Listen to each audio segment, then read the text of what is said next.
La musique possède ce pouvoir unique de toucher nos cœurs, de graver nos souvenirs et de nous accompagner dans les moments les plus lumineux comme les plus sombres. Mais derrière les projecteurs, les strass et les paillettes, de nombreux artistes vivent dans l'ombre de leurs propres chansons.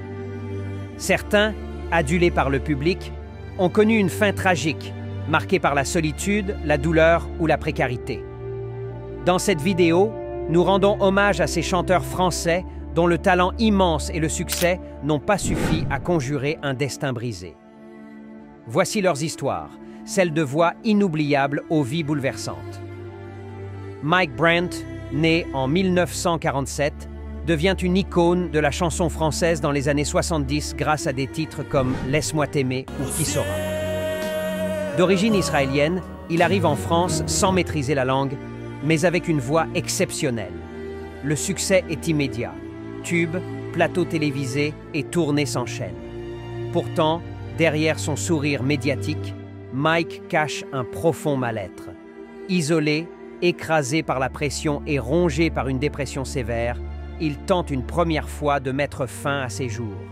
Le 25 avril 1975, à seulement 28 ans, il se jette du 6e étage d'un immeuble parisien. Sa disparition choque la France entière.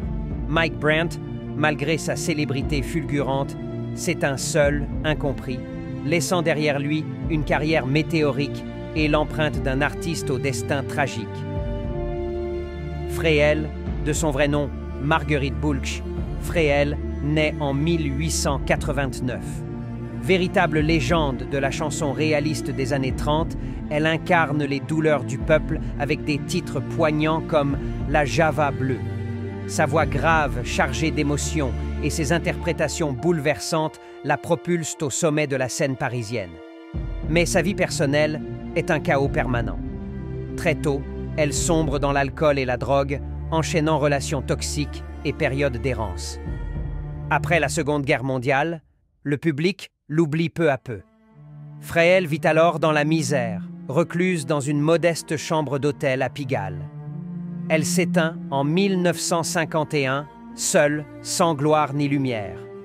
Son enterrement, discret, attire néanmoins une foule d'admirateurs venus saluer une voix inoubliable. Fréhel demeure la voix d'une époque douloureuse, mais authentique. Rina Chetty, née en Italie en 1911, s'installe en France dans les années 30, où elle connaît la gloire grâce à sa chanson « J'attendrai ». Ce titre, emblématique de la Seconde Guerre mondiale, incarne l'espoir et la résilience d'un pays meurtri. Rina y insuffle une émotion rare, capturant le cœur de toute une nation. Mais après la guerre, les goûts musicaux évoluent et sa voix peine à retrouver sa place. Malgré plusieurs tentatives de retour, elle ne renoue jamais avec son succès d'antan. Elle mène alors une vie discrète, loin des feux de la rampe, dans l'anonymat et la précarité. Rina Chetty s'éteint à Cannes en 1996, oubliée du grand public. Pourtant, J'attendrai continue de résonner comme un témoignage poignant d'une époque troublée. Rina Chetty reste une figure émouvante de la chanson française dont le destin reflète la fragilité de la gloire. Damia, de son vrai nom Marie-Louise. Damien, née en 1889. Elle se fait connaître dans les années 20 et 30 grâce à ses performances théâtrales et sa voix puissante, capable de faire vibrer les âmes. Pionnière de la chanson dramatique, elle chante la souffrance, l'amour impossible et le désespoir. Son succès est immense, mais son style mélodramatique devient peu à peu désuet avec l'émergence de nouvelles figures comme Édith Piaf. Malgré quelques tentatives pour revenir sur le devant de la scène, Damia s'efface progressivement de la mémoire collective. Elle meurt en 1978 à 88 ans, dans un oubli presque total. Pourtant, son héritage reste riche, marqué par son rôle de pionnière du genre émotionnel et théâtral. Danielle Darc, née en 1959, marque l'histoire du rock français avec sa sensibilité à fleur de peau et ses textes sombres mais poétiques. Ancien chanteur du groupe Taxi Girl, il se distingue dès les années 80 par un style unique mêlant provocation, romantisme noir et révolte intérieure. Après la séparation du groupe en 1986, il entame une carrière solo, mais ses démons personnels le rattrapent. Plongé dans l'alcool, les drogues et les excès, il lutte pour exister dans un milieu impitoyable. Sa musique, empreinte de douleur, devient le miroir d'un homme brisé, mais sincère. Le 28 février 2013, il est retrouvé mort dans son appartement parisien, probablement victime d'un mélange d'alcool et de médicaments. À 53 ans, Daniel Darc laisse une œuvre poignante, authentique et profondément humaine, où l'ombre et la lumière cohabitent dans chaque mot. Alan Peters, né en 1952 à La Réunion, est un musicien, poète et compositeur unique, mêlant maloya traditionnel, blues et influences occidentales. Alchimiste musical, il est célébré pour la beauté de ses textes et la profondeur de ses mélodies. Pourtant, derrière ce génie artistique se cache une vie brisée. En proie à l'alcoolisme, la marginalité et la détresse psychologique, il vit souvent dans la rue, dans une précarité extrême. Peu reconnu de son vivant, il s'éteint en 1995, à 43 ans, seul dans une rue de Saint-Paul. Aujourd'hui, Alan Peters est considéré comme un trésor musical de La Réunion et de nombreux artistes rendent hommage à son œuvre. Son parcours tragique reflète l'intensité, la sincérité et la douleur de son art. Né en 1944, Patrick Topalov est un artiste aux multiples facettes, chanteur, acteur, humoriste. Il connaît un immense succès dans les années 70 grâce à ses chansons humoristiques et son personnage loufoque, notamment avec « Où est ma chemise grise ?» Il fait rire la France entière. Mais derrière cette façade comique, Patrick traverse de lourdes épreuves.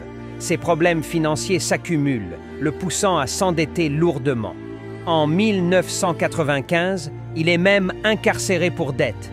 Malgré quelques apparitions sur scène, il ne retrouve jamais sa gloire passée. Il s'éteint en 2010, à 65 ans, dans une relative indifférence médiatique. Patrick Topalov laisse pourtant le souvenir chaleureux d'un artiste généreux qui, malgré les coups durs, a su faire sourire des générations entières. Jean Sarus, né en 1945, est l'un des membres emblématiques du groupe Les Charlots.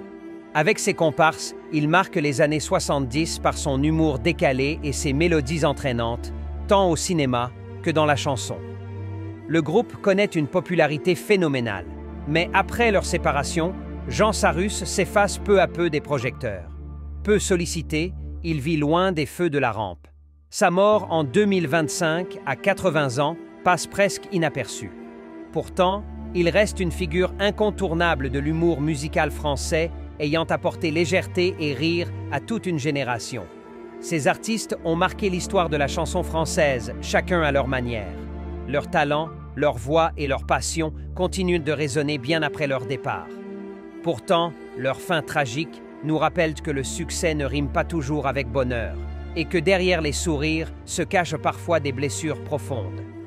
En leur rendant hommage, nous célébrons aussi leur héritage, des chansons qui vivent encore dans nos mémoires et nos cœurs. N'oublions jamais ces voix qui, même dans la pauvreté ou la souffrance, ont offert au monde des instants d'émotion et de beauté. Si ces histoires humaines et souvent oubliées vous touchent, n'hésitez pas à liker cette vidéo, à vous abonner à la chaîne pour découvrir d'autres récits poignants et à partager cet hommage pour que ces artistes ne tombent jamais dans l'oubli. Merci à eux. Merci à vous.